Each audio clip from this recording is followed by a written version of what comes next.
Good evening, everyone. Thank you for joining Cyrio and us at SciComm Souls on this second episode with Somdatta Karak. It's been a wonderful experience having Spurti Raman in the first episode. So if you've missed watching that, you should certainly go back to our YouTube channel or LinkedIn page and watch that. It's definitely worth spending the time, right? So to just give you a brief about what Cyrio is.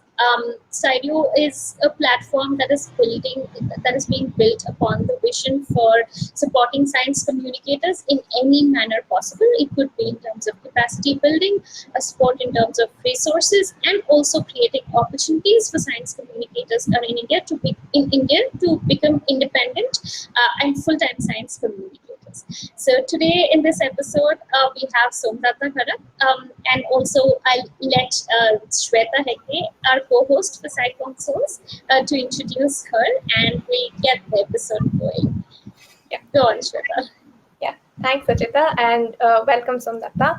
To give her bio, she is trained as a scientist, but she uses science communication as a tool to reach out to and inform students and as well as teachers of the cutting-edge science around them.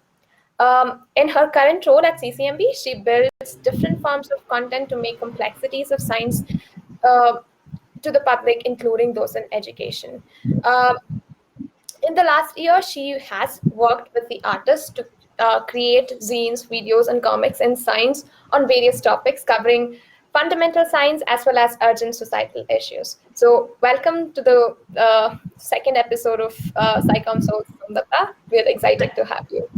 Thank you so much, Shweta and Sujita, for the invite. Looking forward to the discussion. Yeah, thank you, Somdatta. Let's start off with talking about your journey. You've had a very interesting arc. You started out as a scientist, had a PhD, then you had a short stint with TFI, that is Teach for India, and you did a postdoc and again moved back to science communication. So would you talk us a little about your journey from your days in doing science, a PhD, to where you are now? Sure.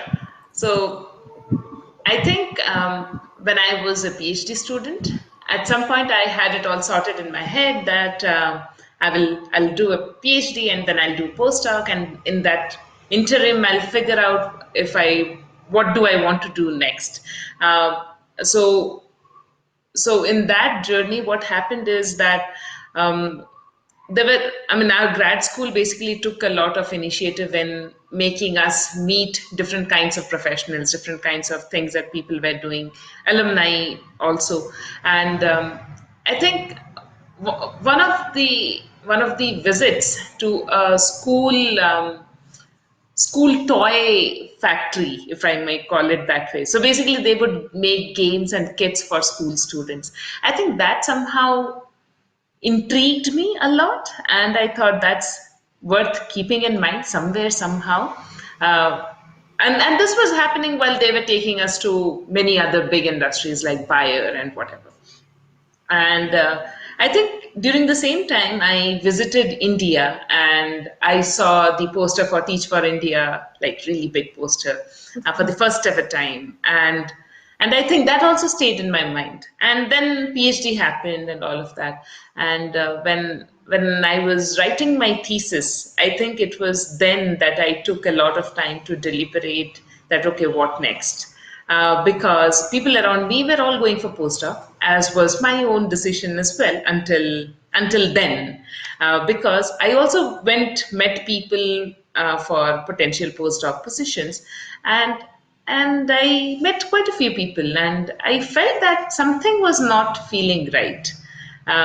And then when I got this time to reflect upon it, I realized that it was not feeling right because I was not looking at it as a long-term commitment to. I was just thinking of it as, okay, this I'll do for the next 2 years, maybe 3 years, maybe 5 years. But then I did not feel that was me. I was not walking on a journey that was mine. So then I had to ask myself, what was that journey? And so I and this was all happening in Germany, and somewhere inside me, I think I had also told myself that after my PhD or after my formal educational training, I will be coming back to India.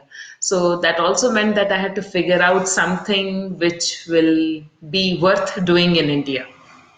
So I think all of these put together, I realized that. I thought that I should be or could be trying working in education. And I, at that point at least, I thought that Teach for India was a good opportunity because it was a 2 year opportunity. If things go well, very good. If things don't go well, Teach for India is still a well known brand and people say it's a very nice experience, so it will still not go waste. I might still go back to science and see what I can do. So with with a kind of leap of faith, with some dash of pragmatism, I think I started the Teach for India fellowship. And uh, and, and during the fellowship, I think I took some amount of active efforts in figuring out how and where does science education stand in the country. Um, I had gone in with loads of my own preconceived notions and biases and everything. Some of them were challenged at least, if not busted. Um, so all that happened, but what happened most importantly is that I realized that the Indian education system, particularly school system, uh, their biggest focus is English and math. Science does not feature in it. English and math, rather languages and math, and particularly English, because these are skills that make one employable. People do not think that a scientific training in science, a training in science, especially in as young an age like in school, makes anyone employable. So that's a mindset thing. But the other truth is also as glaring and existing, that there is an issue with literacy in India, and it is very difficult to delineate science from literacy because you are using a language to speak and explain the subject. So I think that was my biggest learning from the fellowship. But it took me time to then figure out what should I do with that learning. And that was actually the time when I went back and did that small postdoctoral stint. It was mostly my PhD supervisor being extremely generous and offering me that position, because he also had a short term position and he thought that because I'm familiar with the system, I mean, it would be a win win for everyone. But I was clear that I'm going to use that opportunity. I mean, I was a researcher in the day, and in the evenings and nights, I was basically figuring out what I should be doing next. And we were clear that science is not what I'm continuing in, like wet lab science or academic science. So that is when I also started interning with an organization which is now called as STEM Peers, and they used to be called as PhD Career Support Group then. And they had just started a blog which is called Club Sci and I my they were very new and I was very new with their team too, and my first job was to basically create newsletters, weekly newsletters for them. So every Saturday I would make a newsletter for them, and that newsletter was intended for PhD students or postdocs, talking about things for their well-being, and that included job opportunities too.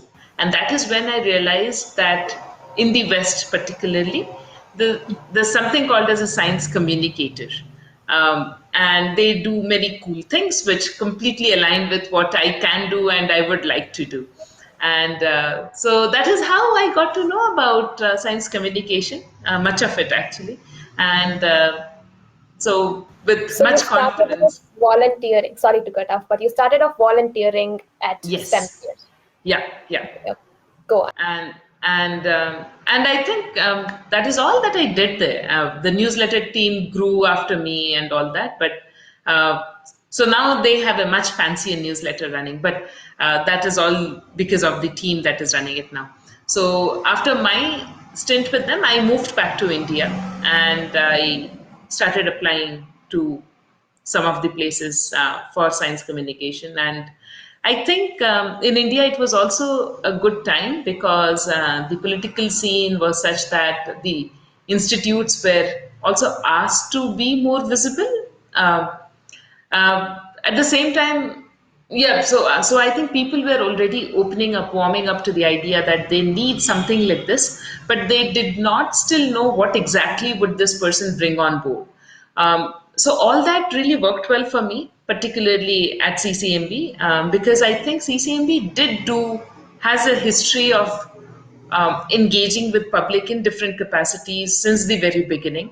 Um, so so while they have been doing it all the time, it has always been director led, and it has never been like, okay, there will be an arm completely separate whose job is simply to do this.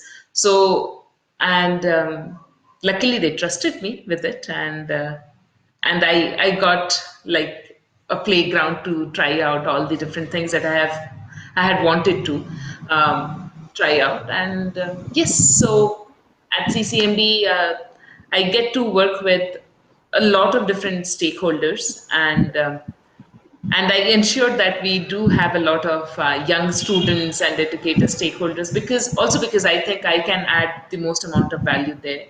And again, fortunately, CCMB has always engaged with this audience. Maybe I just made it more structured, more streamlined, and hopefully more engaging and effective and meaningful. In addition to that, there are many other stakeholders, such as bureaucrats, that we constantly engage with.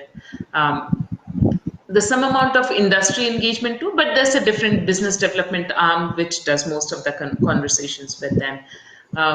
Then there's general public uh, communication, not so much engagement perhaps, but communication definitely. Media engagement happens. So all of those run through me, especially the science part that happens in all of those, all run through me. So that's how it has been.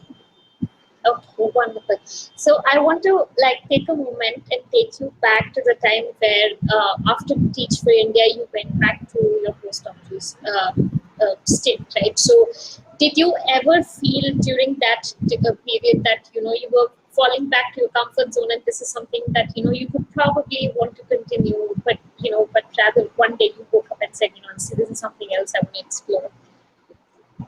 Um, Actually, not. Because so of course there was some bit of comfort zone because I was going back to the same university, same town, same lab that I had already worked in. But in this particular capacity, I was working with an industry in a collaborative project between us. So I was Yes. learning a completely different thing. What was probably worrisome between me and my partner, particularly, is that was I now trying to get back into science, or and if I'm not doing that, then why am I doing this? Because how is it going to help us or help me? So I think there was some tussle, and to be very, very frank, I think I felt that I needed to earn some money at that point. So if it was working out, and I had figured out that I did not yet know what exactly I want to do next. And also that was the phase of time where both of us were still figuring out what might be a good city for us to live in, and until that happened, it was difficult getting a job as well, especially a more serious kind of job. so It's a so vicious cycle. many Oh yes, oh yes. So all of that was happening, and then this offer came, and it was like, I'm not going to think too much around this. I'm just going to do this because I know that this is a space which has always let me grow. So I'm sure that will happen. Yeah, but it was a measured risk. I mean, pretty much Okay. everything is a measured risk, but this was too, and did not happen as smoothly as it sounds, especially in my personal life. I can totally imagine. So let us in through your everyday life. Like, what does a day in your job look like? What do you do? Yeah. So, like I said, my work requires me to engage with a lot of different kinds of stakeholders. So, what it basically means is understanding the science that CCMB does and then packaging it differently for each of these different stakeholders. So that also requires me to think constantly what information would each of these stakeholders benefit from.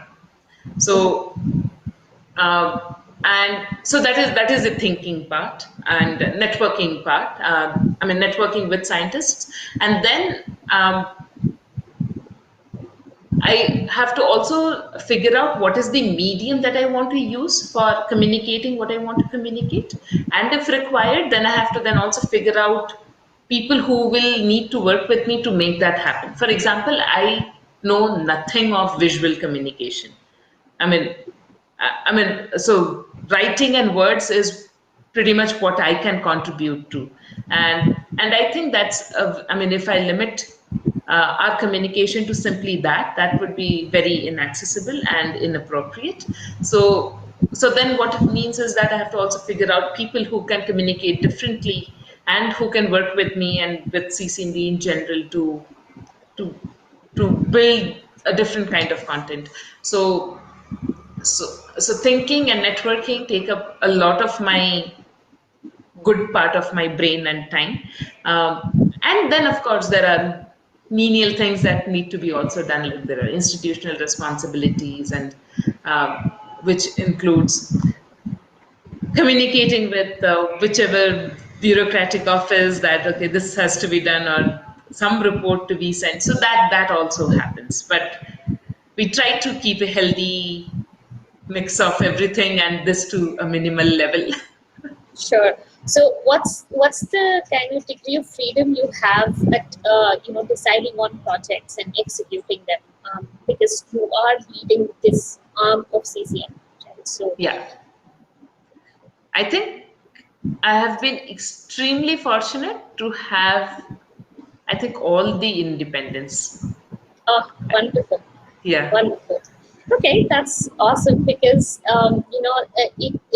it actually means that even though you're in an academic setup, when you're given that responsibility, if you're given, if not everything, most of the freedom, that actually makes your life a lot easier, right? yeah, So, and also looking at the track record for yourself at CCMB, I can see and everyone can see that CCMB has been all outgoing with a lot of activities, engaging with school children and all of that, right? So how do you make that possible? So like, do you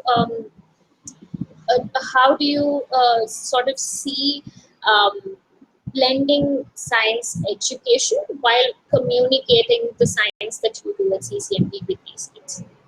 yeah. So if you,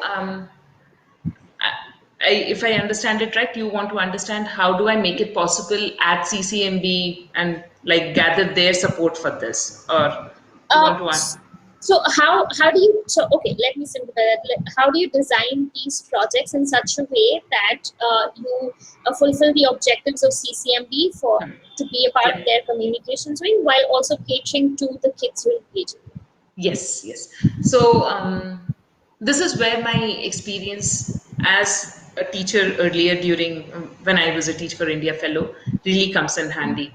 That I think it is extremely important to have a two-way conversation running with them all the time to understand what kind of context they are looking for. And then I go back to the scientists at CCMB for getting the real content. I mean, the content appropriate for the context that we are building up with these schools. I think Nice. that's also the reason why CCMB has been so open about the idea, because so CCMB in general is very invested towards making their science accessible to people, but they also acknowledge that um, they need somebody who will decide what does this accessibility mean, who are we making it accessible for, how are we reaching out to them. So while so there's a content part and there's a context part. So the context part is what I decide, and the content part is where I take help from CCMB scientists to create the content. Okay. Okay, that sounds good. So what are, like, some of the challenges or hurdles you face at two levels. One, in general, while trying to find that intersection between these two stakeholders, and another level of hurdles where that is the pre-pandemic and the pandemic era, because a lot of your workshops were not virtual, but right now I don't know how that's happening. So please address that. Yeah. So, how do I try to intersect? The first question was about how do I intersect Yes. CCMB's objectives with my Yes. work. So that happens multiple ways. So one, for example, CSIR, because we are a CSIR lab, has a mandate to work with young students. So there are MOUs with KVs, JNVs, so there is definitely a top-down expectation that we will contribute towards human resource development through education. So that helps me put my case too. I cannot deny that. Um, so that's one way. The other is CCMB. For example, CCMB has because of its invention of DNA fingerprinting technology in India, it has always been very actively communicating or engaging itself with judicials and administrative officers, because without doing that, their technology would have not moved at all. And as I understand, this was really pushed a lot by the then director, Dr. Lalji Singh. So that culture also exists, and they have seen how it has benefited them and the community. So I do not have to actually, many a times, explain myself why it is important to engage with stakeholders. They know why it is important. And again, that is, I don't think that is my skill. It is just my fortune that I happen to be in this ecosystem. Okay. So Okay. yeah, So let's say, oh yes, about the pandemic era. How are you workshop. guys Yeah. managing now? Yeah, so we have needed to revamp many of our things. So, for example, we used to do many workshops. Many of our workshops, particularly, let's say, the antibiotic. We are a scientific partner with an initiative called as Superheroes Against Superbugs, where we engage with school students to discuss antibiotic resistance and make hope to make them as our partners in coming up with solutions for the problem. And those were all in person, extensive, intensive, hands on workshops. Like we had hands on activities and all of that. And none of that could happen in the last 1.5 years. But what we did is we had two lovely Teach for India fellows intern with me in the last summer. And they have now developed workshops for antibiotic resistance discussions, as well as for another one which we want to start on genetic disease burden in India. So we have now formatted an online format as well for running these things, which are much shorter, given that we cannot really hold people's attention too long in an online format. So it's a compromise. But on the other hand, if you ask me, going forward, I do see value in keeping both the formats running. So while we are able to only hold people's attention for a shorter while, this has also compelled us now to reach out to more teachers and train them, and let those teachers reach out to their students rather than us trying to reach out to everyone. And in this in this online model, we are also able to reach out to many more teachers. We are True. not denying the fact that, of course, there are many people who are still, I mean, the divide probably between us and them remains as big, because they also do not have access to internet. But that was the case even earlier, possibly, that we were anyway not able to reach out to them, sadly. So Okay. yes, I mean, it has taken time to reformat, but some reformatting has happened. All right. All right. Yeah, I think the pandemic has just forced us to adjust to whatever we can Yes.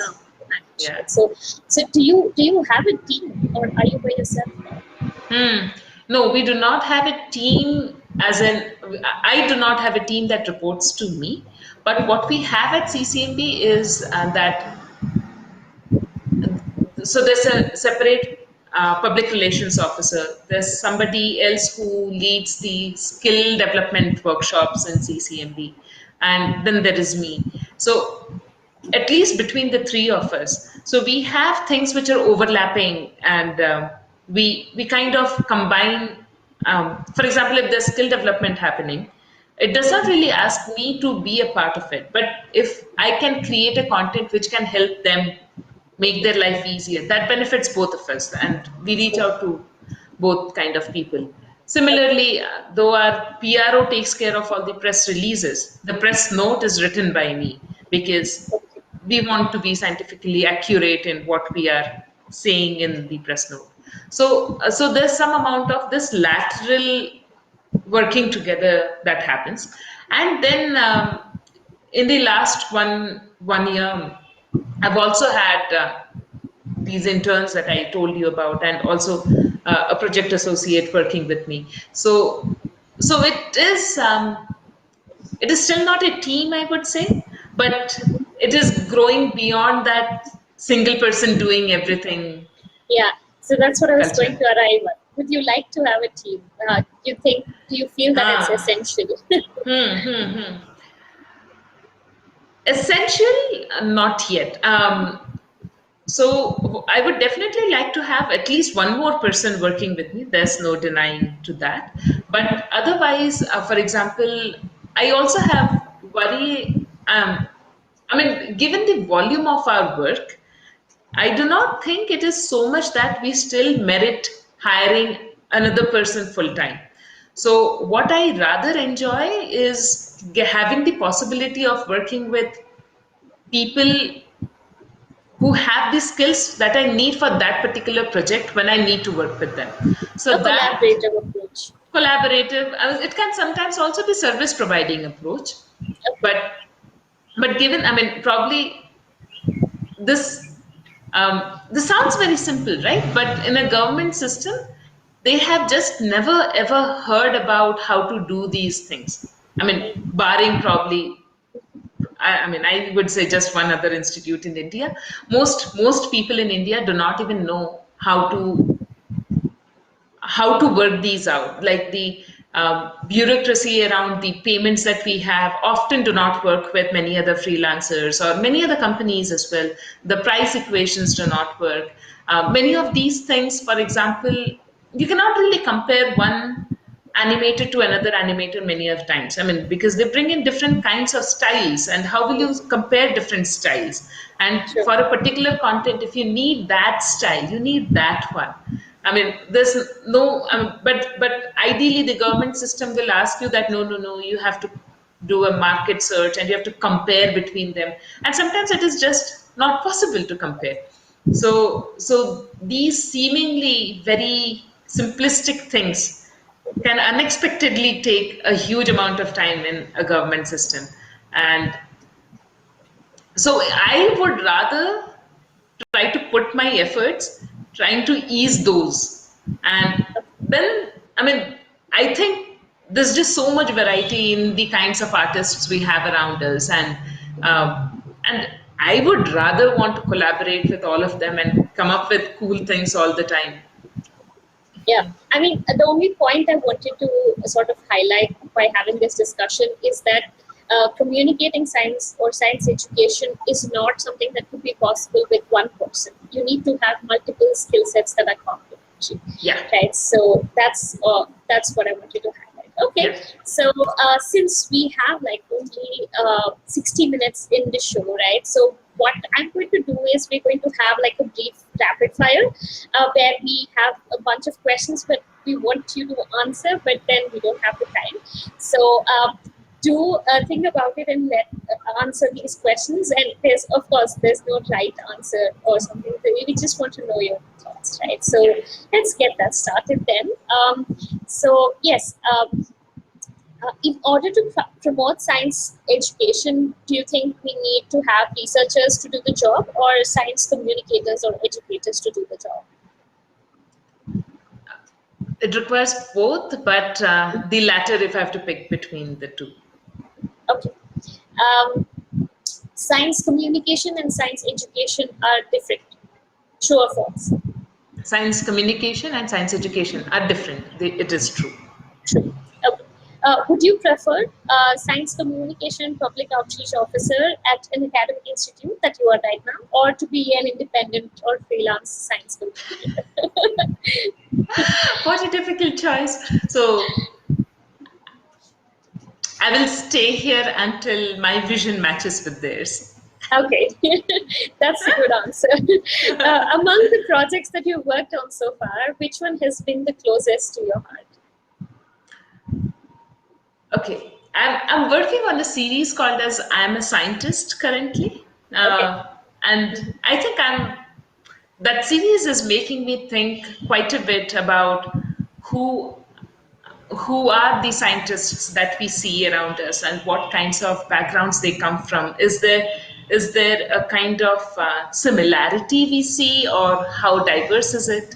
So at this moment, that is something that occupies a large part of my head, and hence probably closer, but Okay, the answer will keep changing on different days. absolutely. What's one thing you'd like to tell any researcher thinking of a career in science communication? Okay.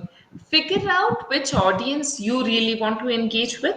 I don't think any of us science communicators can reach out to all kinds of stakeholders equally well. So figure out who's your favorite audience and then figure out a way to reach out to them. So different kinds of platforms might be appropriate for each of these stakeholders. So apt. So, if not as a science communicator, what would be an alternate career you can imagine yourself to be? I don't know. I think I would just have become a farmer. I mean, this is actually what I had as my backup option if everything had Wow. failed. Because, no, simply privileges, because my grandfather left us a lot of land. It's Okay. nothing like, I know nothing about farming. But yes, there were moments of doubts because nobody around me had taken a route like this, and when I thought, what if everything goes wrong? Then I was like, okay, I'll just go do farming and grow That's a food for very, myself. very, very interesting alternative. Anyone can think of, and Yeah, yeah, so it's become far more common than you think, because I know a lot of people who are taking that up. So yeah, yeah. uh, what's one nut you're trying to crack now? What's something that you're trying to learn right now? So in another series that I'm working, which is called as Milo CCMB, where we are trying to talk about the different kinds of work that CCMB has done. I realized that even though I was trying to pick stories from both men and women, my stories ended up being more male dominated by far. I mean, it's not even like 60-40, it's not even 70-30. It's like 6 stories based on male scientists' work and one on women. And and I mean, okay, so I had my rationale for figuring out, I mean, for selecting these stories for this particular series. But at the same time, we are doing this series for, especially in collaboration with a state funded school system in Telangana. And they are mostly schools and colleges catering to women students. And I am trying to learn really what should I do that will portray women contribution despite many of these stories being male dominated in the first place. I mean, I'm also limited by this situation that I'm picking the most popular stories of CCMB, and if CCMB has hired more males, then the stories also tend to be more males. One could definitely say that I could have picked lesser popular stories. So, and that is a Yeah. criticism that I'm completely open to, and I do not have any answer to it. It's just that in this series, we wanted to talk of the big Okay. stories. Yeah, the beating biases and stereotypes are very difficult, and it needs Yeah. quite a lot of awareness to do that. Yeah. So, whose work is something that you look up to in science communication or education?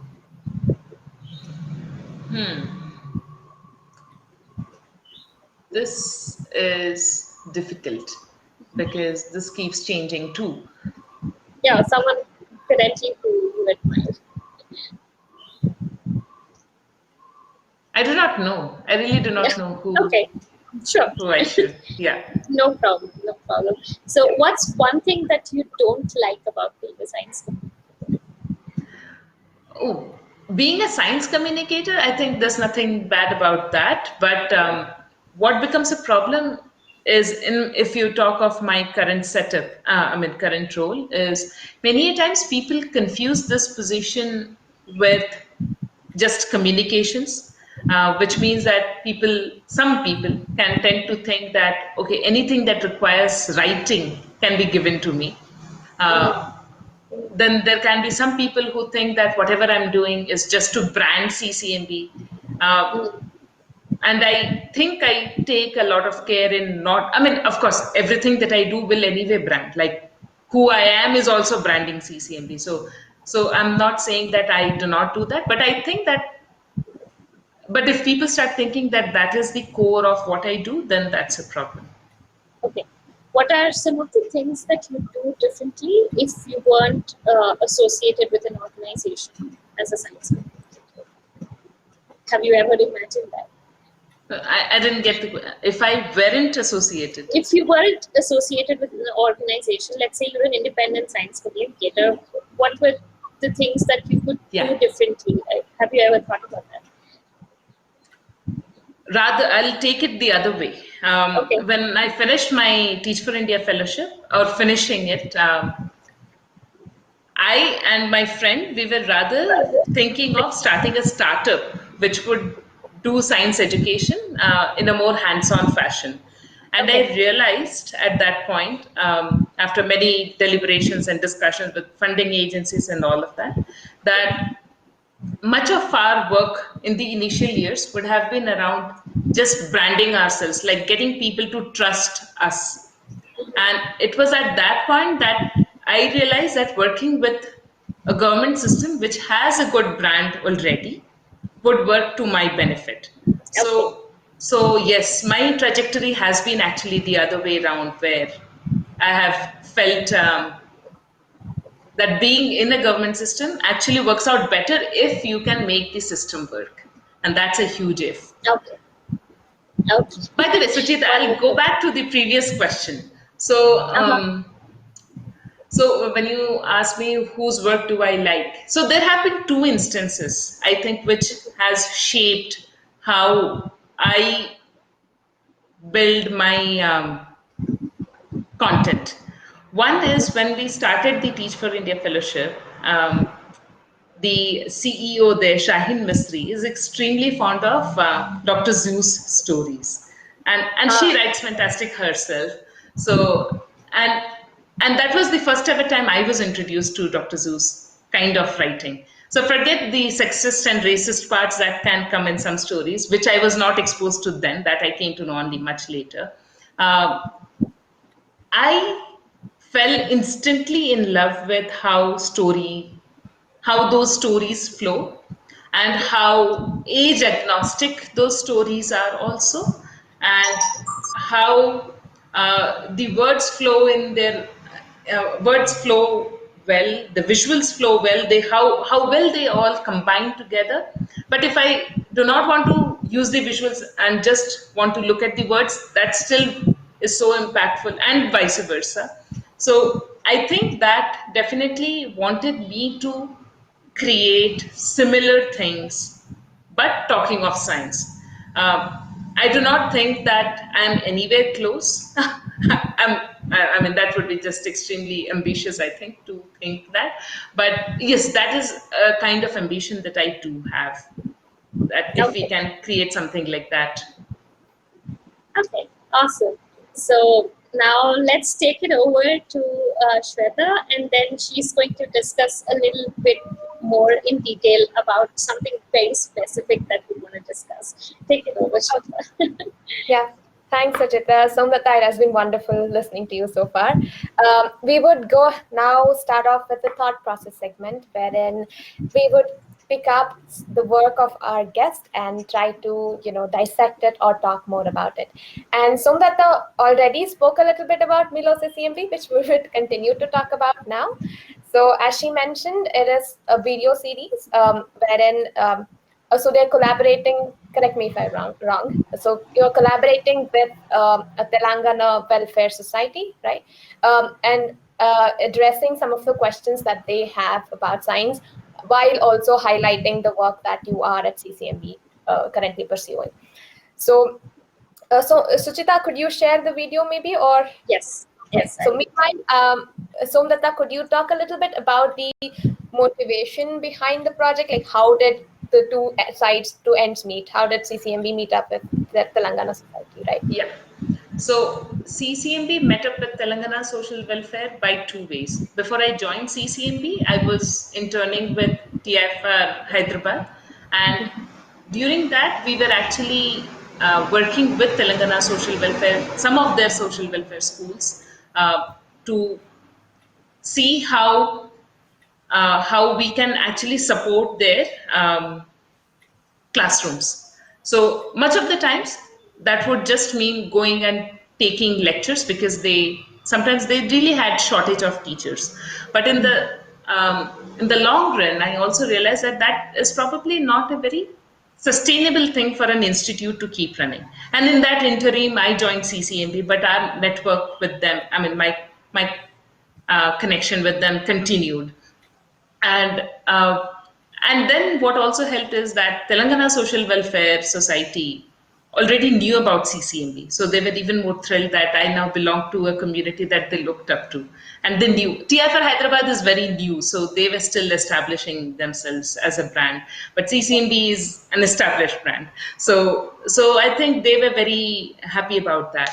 And what happened is, for example, CCMP does a program called as Young Innovators Program, where What? students from across Hyderabad and sometimes even nearby Hyderabad, I mean other cities of Telangana and Andhra Pradesh, they apply for this program, and after a selection, some 20 of them are selected. And 20 is a very small number, and we are limited by our own means. But what happened is the Telangana social welfare school students never really got an entry into it. And this not only happened in YIP, it happens in many other occasions. On the other hand, because I have worked with these students separately, I know what a wonderful bunch of people they are. And again, like I could see similarities between these kids and the ones that I had interacted with Teach for India classrooms.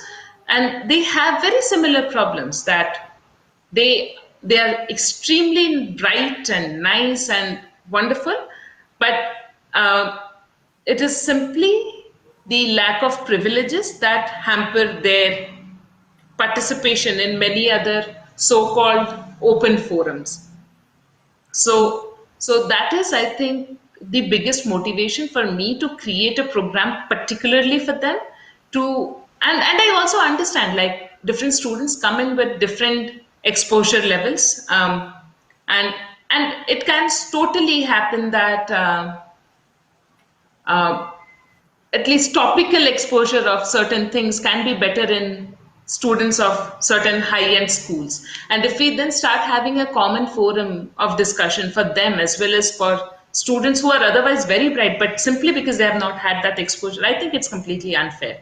So my thought was that I would like to collaborate with this community, create content for them, and then other people can also use if they feel like it. I mean, so long, so many years we have done the other way, right? Like, we have made everything for the high end schools, and then asked everybody else ki, ha, aap bhi dekh lo, like, see if you want to use that, however you want to use that, and if you're not able to use it, we can't do much about it. If I had to make a choice, I picked this one this time. Right. Okay.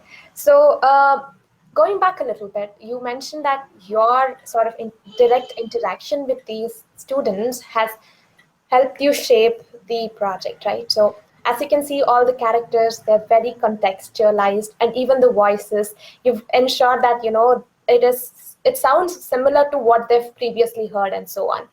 So so my question here is that how have you, put in the learnings from your previous experiences to this project? If you can show some examples through the video or something Yeah, like that. yeah. Yeah. So, talking of the video making particularly, so this experience actually came in our previous initiative on antibiotic resistance discussion. So when we made the lesson plans for those, we were appalled at the lack of content which are made in an Indian context. So, in our first round of workshops, all the videos that we have used are made for an European or an American setup for that audience. The accent is, of course, completely alien for our Indian students. And again, those workshops we did for both the Telangana social welfare schools as well as the other high-end schools of Hyderabad, and the private schools had no problem picking up on those accents, but these students did not. However, they enjoyed watching the visuals, and because we had the time and bandwidth to engage with them deeply on this, we could do it. But those videos are not standalone resources at all by any means for Indian students. So that is definitely something that stayed in my mind, that if I have the possibility, I'll create content that is made in an Indian context for Indian students. And then India is a large country, so there's nothing like one Indian context. Exactly. So given that in this case we're working with the Telangana social welfare schools, then I made the context as Telangana centric as possible. I'm not sure if that has happened in its entirety, but there are definitely efforts. Okay. Um, so picking on the topics that you've chosen, right? So the first one was about the origin of Indians, and the second one was about these genetic diseases in Indian context again. So you mentioned earlier that you only picked the science of the popular scientists. Why was it so, right? So I mean, these are controversial topics that doesn't necessarily be talked about. So would this be would this continue further on, or are you going to stick to more popular, fancy high end No, stuff? no, no. It's not about high end, because I think CCMB as an institute has a lot of different kinds of high end. I mean, I let me put it the other way around. So I did not pick it because it was high end, but because they were easier to relate with. Like origin of Indian. Like I think pretty much all of us want to understand who am I, who are my ancestors. And of course, in India, given the caste system and given also the country has had so many invasions in the last centuries. So people do want to understand deeply about our ancestry. So the topics were definitely picked by their ability to engage people more easily. So, for example, CCMB is one of the most celebrated work is its structural biology, but this series will not talk about structural biology by any means. Um, Simply because the teachers, so the topics were also selected in discussion with the teachers. Um, Okay. and they, because they do know about some of our work in human genetics, in animal conservation, in microbiology. So they were also our very active partners in choosing and vetting the selection of topics. And to them, it did not matter that these do not feature women scientists as much, because they were thinking of it more as a topic that their students can relate to more easily. Okay. So picking on the on the fact that you represented more male scientists. How did you then use other means, let's say the voiceovers or the Yeah. characters, to Yes. represent women in that Yeah, yeah. way? Like So the mascot of this program is a girl student. So that was done for two reasons. One is an obvious thing that the students that we're dealing with are mostly women students. So it only makes sense to have that representation there.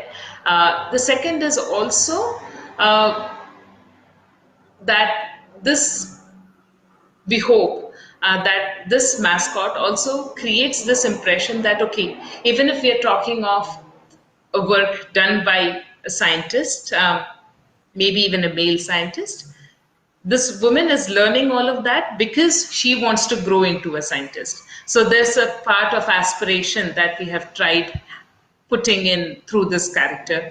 The third is I'm never at peace thinking how many male scientists that we have ended up picking. So I've tried that even though the storyline is around a male, the voiceover can be a woman because the script is not in first person, so it can be whatever voice. So yeah, those are some of the ways we have tried to adjust the gender balance and hopefully make both genders accessibility felt in the video.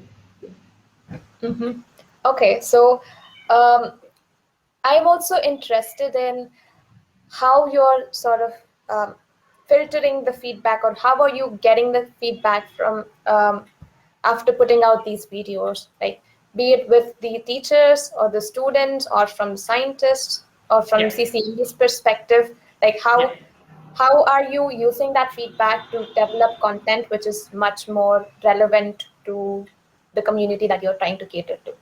yeah. That's a good question, and that's still work in progress. But how we basically do is so let me go back a little bit. When I started with that Young Innovators program, the idea is that we want to create something like that for the Telangana social welfare schools as well. But we also felt that the jump into from their schools to our labs is way too big. So we wanted to use stepping stones for it. And uh, it's a pyramid kind of structure that we have, and the videos is the first step to it, the most broad, the one that is accessible to everyone. So even if I do not like science, for example, as a student, I would still don't mind watching it for 2 minutes and forget about it. That's okay. But if that tagline, I mean, the final message of the video remains with me, that's fine. Because we are using this video to inform and inspire people.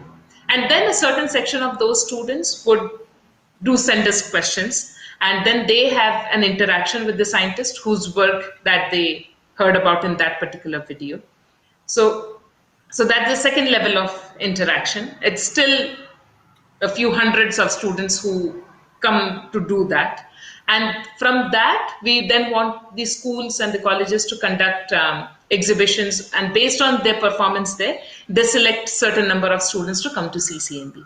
So the idea is that the students would have been inducted gradually and hopefully in a fun and engaging way, where they have learned. And see, at the end of the day, no, anything which is so selective, where we say 20 students, 50 students, it's a matter of lottery. Yeah.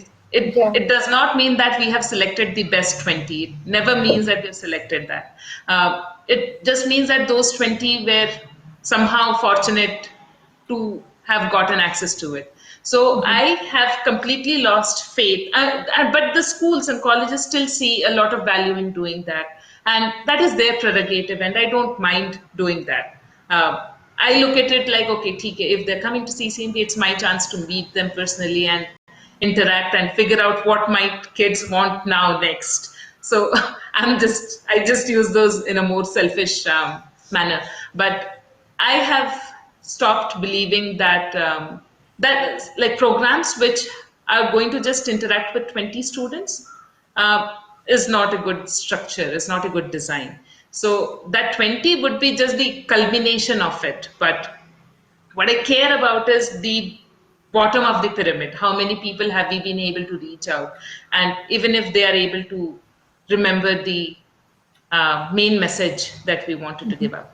And the point is fair that are they even getting that main message, or is there even one main message? Maybe there are, I mean, what I intended the main message is not what they are getting, but they're getting something else completely different, which is just as cool for me to figure out. But that is something that I'll only get to know in the coming months. I do not have data on that yet. Okay. So now I understand that this is sort of like a base that you're trying to build, on top of which you would then have other programs which are much Correct. more selective, Yeah. and cater to a specific high school students or Yeah. with Yeah. pointers. Yeah. Okay. Yeah.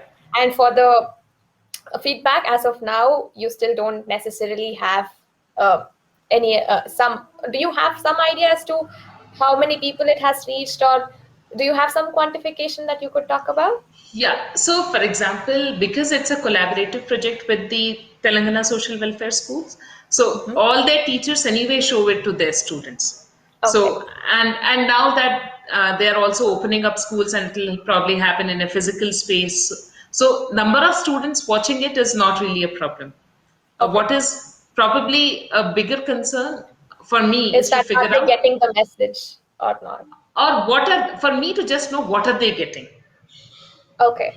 Hmm. That's And very hard to quantify, right? So there isn't an easy way of, you yeah. know, gauging as to whether they've got it. What have Yeah. they understood is something that is very hard to measure, I'd say, Yeah, right? yeah. So So, at the moment, what has definitely, I mean, we have had one scientist interaction after this Origin of Indians videos, and mhm. we got questions from a lot of college students, not school students. The Okay. questions were really nice. Like they wanted to understand how, I mean, something like is DNA to be taken only from mouth and blood because the video says that, or can we take it from elsewhere too? Mhm. So that's more factual. To thinking more around the ancestry and so there has been a spectrum of different kinds of questions, but at the same time, those questions are all from college students. So I think that we still have to do things so that the school teachers and students can work well. I mean, there's still something missing, and it was, I mean, like my point of contact at the Telangana Social Welfare also felt that the communication was not happening really well with the schools.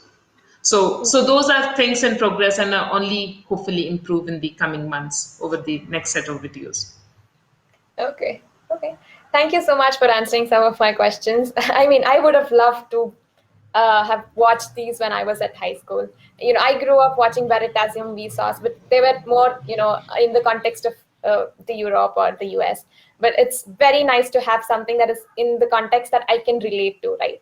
So kudos to the work that you are currently doing, and I hope Thank you that, very much. yeah, great.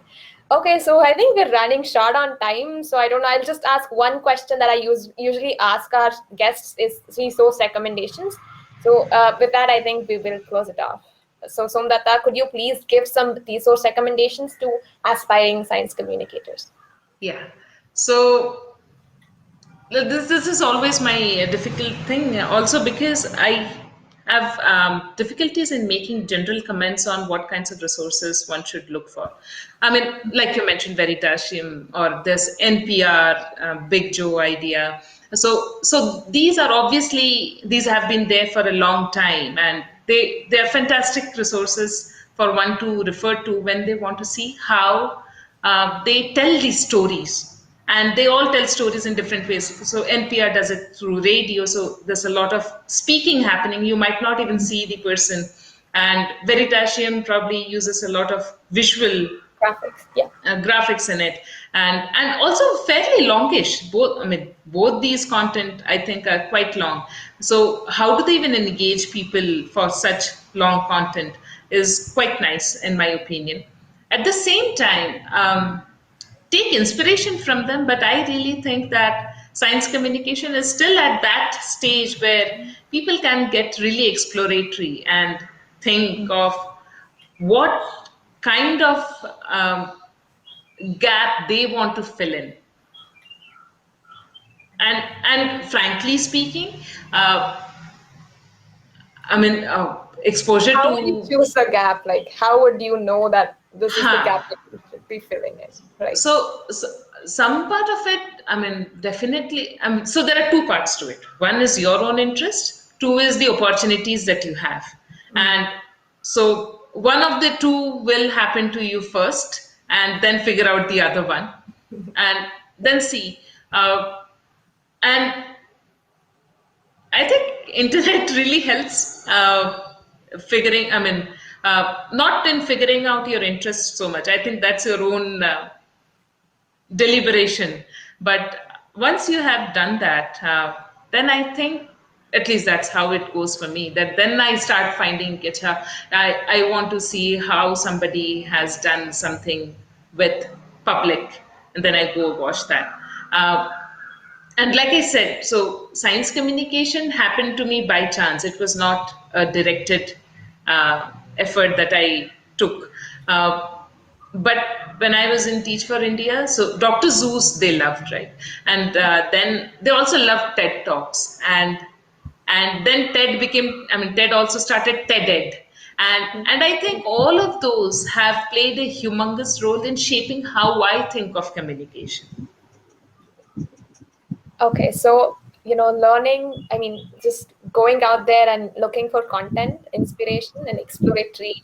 Yeah. Maybe so when you talk of exploratory, I'm thinking of volunteering or just Yes. trying things out of for Experiment. your yeah. Also, yeah. So, Okay. so even before you, I mean, volunteering is where you are getting your hands dirty, but at the same time, it might not be possible that you get all those possibilities that you want to. So there's of course one part where you're just watching things, studying things, critiquing things.